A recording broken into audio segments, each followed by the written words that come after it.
des na tijji mbindu mi juróom benni fan ci weeru avril atum ñaari ju nekk ñaar fukk ak ñett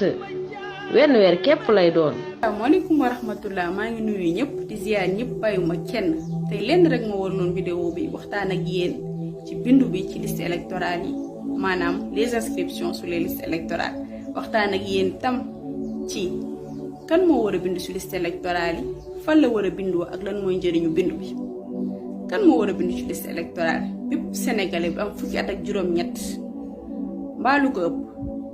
te nekkoo ci biir fichier bi am nga sañ-sañu bindu ci liste électorale moo xam muy primo votant yi maanaam ñu musta bokk ci élection mën nañoo bindu ci liste électorale yi ndax loolu moo leen mën a permettre loolu leen mën a may droit ñu mën a voter ci nan la ñuy bindoo ci liste électorale yi ñoom primo votant yi maanaam ñu musta voter nii la ñuy bindoo ci liste électorale yi uti certificat de domicile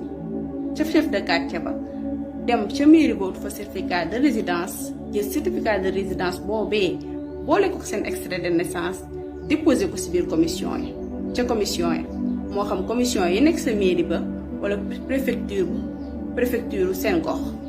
noonu la ñuy def ba mën a bokk ci liste électorale yi bokk ci fichier bi ndax ngir ñu mën a voté ji ak keneen kan itam moo war a bind ci liste électorale yi mooy ñooñee nga xam ni ci élection bi passé ñooñu naam amoon nañ carte d'identité mais seen ginnaaw carte d'identité dañu ci bind loolu non vote maanaam non vote mënuñoo voté amuñu sañ-sañu voté ñun nan la ñuy def pour bokk ñooñu lu ñuy def pour bokk yomb na ñoom itamit dañuy photocopier seen carte d'identité googu ñu leen joxoon boole kooku seen certificat de résidence dem ca commission ya ngir mën a bokk su dee si ñooñee nga xamante ni ñoom ñoo amoon carte d'identité yi ñu bindoon non vote dafa am si ñoom ñu seen carte d'identité réer pour bokk si commission pour bokk si liste ya faaw ñu utiwaat carte d'identité bu bees te nan la ñuy amee carte d'identité bu bees uti certificat de perte boole kooku timbre fiscal bu 10 000 boole kooku certificat de résidence teg ci seen extrait de naissance ngir mën a amaat carte d'identité bu bees noonu la ñuy mën a def pour mën a amaat carte d'identité bu bees su ñu amee carte d'identité bu bees boobu tamit léegi mu ñu taaxirlu ba ñu ubbi liste yi suñu ubbee liste yi ñu photocopier ko boole ko certificat beneen certificat de résidence bokkul ak bi ñu njëkkoon déposé wutaat boole ko beneen certificat de résidence ngir déposé ko ci commission yi ngir mën a bokk ci liste électorale yi lan mooy njëriñu bokk ci liste électorale yi lii njëriñ bi lii la maanaam fësal wax sa kàddu wax sa doxal sa sañ-sañ bi nga xam ne sa réew jox na la ko